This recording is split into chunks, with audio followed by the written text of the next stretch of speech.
Attorney General's office. How can I direct your call? Yeah, I'd like to speak to the Attorney General, Dana Nessel. What is the topic about? And I can transfer you to an attorney who handles it. It's about my house. Have you reached out to the home inspector, Yes, ma'am, I have. the builder, Yes, the ma'am, I have. contractor? Yes, ma'am, I have. Okay.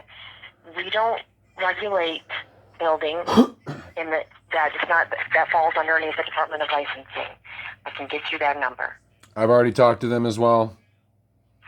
Okay, I can give you an email address to reach out to the Attorney General. I've already done that. If she is not in the office, Okay, I'll leave a I don't have a voicemail. direct line. I don't have a direct line to transfer you to. Give me to one of her secretaries. I'll leave a voicemail. I am not allowed to give those numbers out. We'll transfer the call. I don't, sir.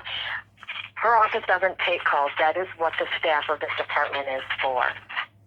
So you're denying me access to speak to a representative of the I'm telling you what state? my job allows me to do. Well, how about you transfer me to your supervisor?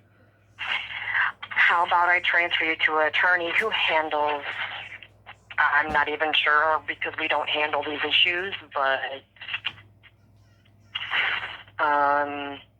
Yeah, I'd recommend getting me to an attorney then. yeah, I will do that right now. You just hold yourself a minute. Wait till you see yourself live on YouTube. South Michigan through a broad range of duties and initiatives. There you go. These include protecting against elder abuse, human trafficking, robocall crime, crime victims.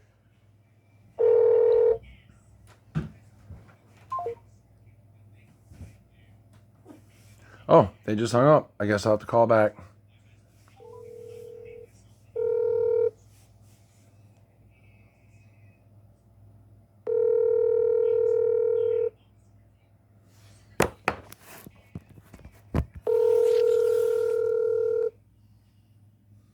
Thank you for calling the Attorney General's office. We value and appreciate your call. However, we are currently experiencing high call volumes. Please be patient and try again. Thank you. Well, this might be a long wait of bullshit, but it is what it is.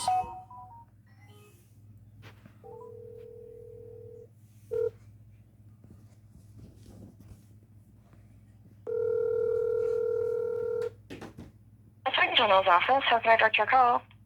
Yeah, I'm looking to speak to an attorney. Just a moment. Their emergency plans and enhance their readiness for a severe weather event. Test your plan, know the alert. Office. Yeah, I'm calling on a recorded line, and you broke up, so I couldn't tell where I was at. I'm sorry. What was that again? I said you broke up when you answered the line, so I couldn't tell what department you were in. Well, you went to the Attorney General's office. I'm License and Regulation Division. Perfect. How can I reach out to Dana Nessel? It would have to be submitted in writing. That can be done either by a letter in the mail or by email. Well, I've already emailed numerous times. No replies. I want to know how to contact my state paid employee. I'm sorry, that's not something that we can do. Yet again, how is us paid citizens supposed to reach out to our tax-paid employees? Well, we work with the different departments of the state, so that's who our clients are. For the betterment of the citizens of Michigan, but that is who our client technically is. So, like I said, you can, if you send in an email, it's probably been sent to the division to best answer whatever your complaint is, and that will be, you will receive a response in the way that you have sent it in. Meaning, if you email, you'll get an email response, but that can take some time. Well, how much time does it take? I mean, it's been numerous emails.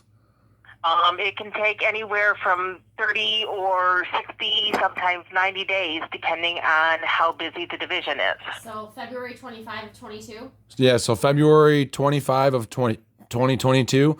You don't think that's about long enough? It's been about a year now. I'm coming up on a year. You're on a recorded line.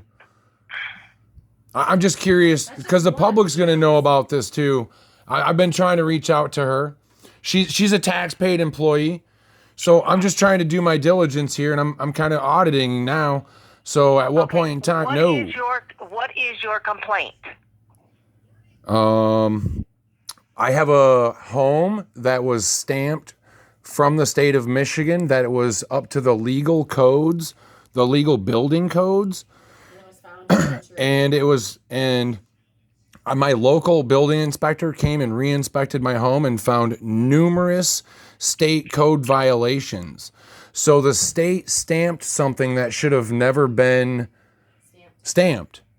And now my family and I are living in a house that's full of mold. I'm paying a mortgage on something that's not even, I couldn't sell it because of all the mold that's in it. And we have nowhere else to go. Okay, I'm just wondering what you believe the Attorney General is going to be able to do for you. Well, yet again, she's the attorney for the state, correct? For the different departments of the state. You're right. So, The entire state. right, of the entire state. So Okay, yet again, the Department of License and Regulatory Affairs, the Department of State, Ma'am? those are the places. Ma'am? That's why I- the cases on for the larger whole of the state.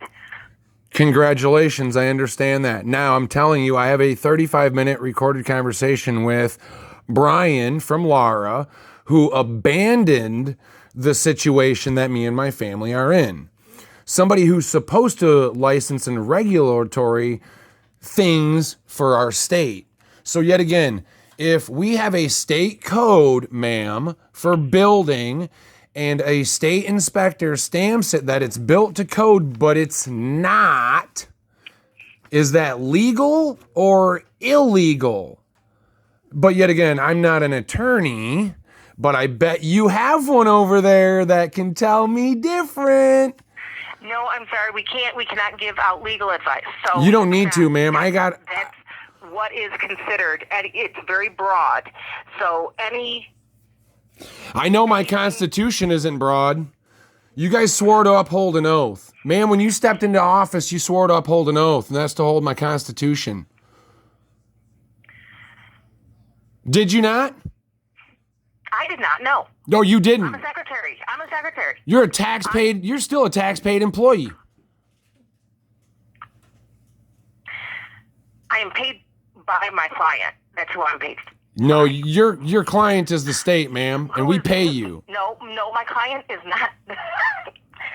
Anyways, we're getting off track. Have you spoken to a private attorney regarding what legal or civil actions you have against the builder who built your home? I'm assuming that's who you're wanting. Ultimately, that's who Not really. is the problem. No, ma'am. That's not the case. Listen to me here right now. I spoke with my inspector here. Anybody can legally build a house. Anybody can legally build a house. Now, if I build a house for myself, right here in the state of Michigan, which I'm totally legal to do, the only thing that I have to do is abide by the state codes and the township codes. Those are the only two things I need to do. Now, the only difference between me and a builder is a builder needs a license because he is building for someone else. However, we fall under the same codes, which is the state codes. And when the state stamped the approval on my home to say that it was up to code, they were wrong. This has nothing to do with the builder. You're right, the builder did build it wrong. The state should have caught the mistake and said, no, sir, that's not right. You can redo that. But they didn't. Because that's the job the state is supposed to do. That is their only job. Period. That's why we have state codes. Building inspectors are not licensed. Ma'am, he's a state bureau director of the building construction codes. You're telling me this dude doesn't have a license and you employed him? I didn't employ him. The state of Michigan. I'm not the Bureau of Construction Codes. The Bureau of Construction Codes. If he works for the Bureau of Construction Codes, I'm not. I just know that in the state of Michigan, building inspectors are not licensed. A lot of them are in the fact that they are also residential builders, but they do not have to be. No, I understand they don't have to be, but they have to follow the codes, ma'am. And the person that inspects it. I understand what you are saying. I am telling you that as of right now, I have, other than hiring a private attorney to see who you could go after, or continuing to send in inquiries to the Attorney General via email or mail. I've done them. The only avenue I can give you, other than going back to the Bureau of Construction Codes and complaining to them. Well, that's not a good enough way for a line of communication because, yet again, I have proof that I emailed almost a year ago to the day, and I still have yet to get a reply, and I've emailed in the meantime since then. So, yet again, where's the rightful amount of time that it takes for one to... What is your last name, sir? It's Vanderwall. There's a citizen inquiry number where I have it where they reply to us, but that's a BS. It's a BS email back.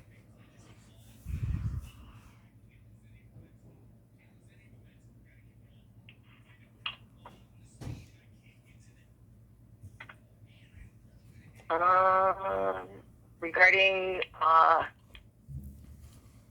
well, no, that's an old one from 2024. Yeah, see, I'm not finding you in the system, or at least in our system. And how is Vanderwall spelled, just to make sure I'm spelling it correctly? Well, my way of spelling it is going to be capital VANDER with a space, capital WAL. Is Debbie Taylor still there? Is Debbie Taylor still there? She's still in your office somewhere? Not in our office. It says Labor Division Chief. I don't know why they had her reply to us. And your first name? Dan. All right, we do have a citizen complaint letter that was opened September, well, it looks like it was opened July of 2021 and closed September of 2021 when a response was sent. I have an email from February 25. Yeah, and that email was, she's talking about that letter right there. This one here? I think that's what she's talking about. And that's the only response. Yeah, the only other response I have from a citizen inquiry, which is 2021-033217-A, and that was on 2/25/22 from Debbie on behalf of. And yet again, I have questions. So how can you close a case? On the word of mouth of the Okay. person who's responsible. No. How, you gonna hear this or not? You want to just? It's just a question. Go ahead.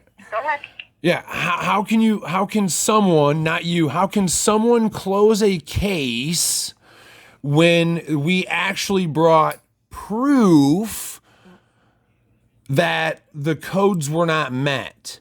Like, I'm baffled. And they're Like, just going off their word of mouth and close the case. right, if even if I don't care what their word of mouth says, like, the codes still have to be met. Period. No ifs, ands, or buts about it. The codes have to be met.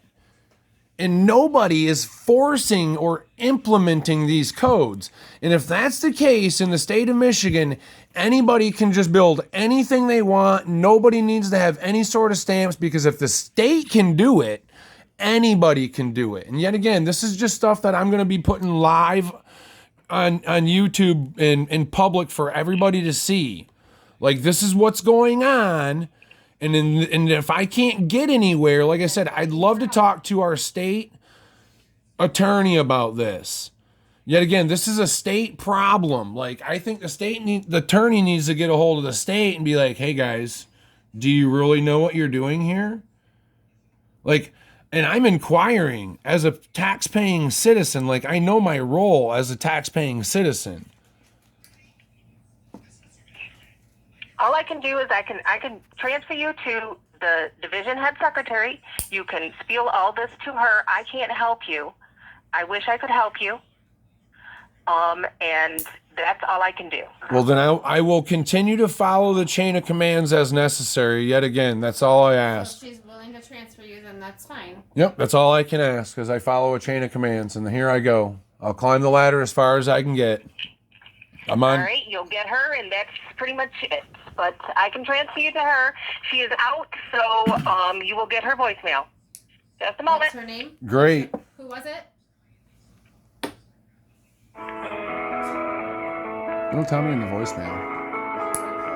It The will. Michigan Department of Agriculture and Rural Development protects your hard-earned dollar by ensuring measure or count. It's working hard to ensure you get what you pay for. So if you suspect you received less than what you paid for, call the... Sorry, Candace Black is not available. Candace Record Black. a message at the tone. When you are finished, hang up or press pound for more options. Yeah, good afternoon, Candace. My name's Dan. I was looking to have a conversation with somebody in the Attorney General office. I was looking for Dana Nessel. If you can give me a call back at your earliest convenience, that'd be greatly appreciated. 616-843. Again, 616. Thanks. Have a good day.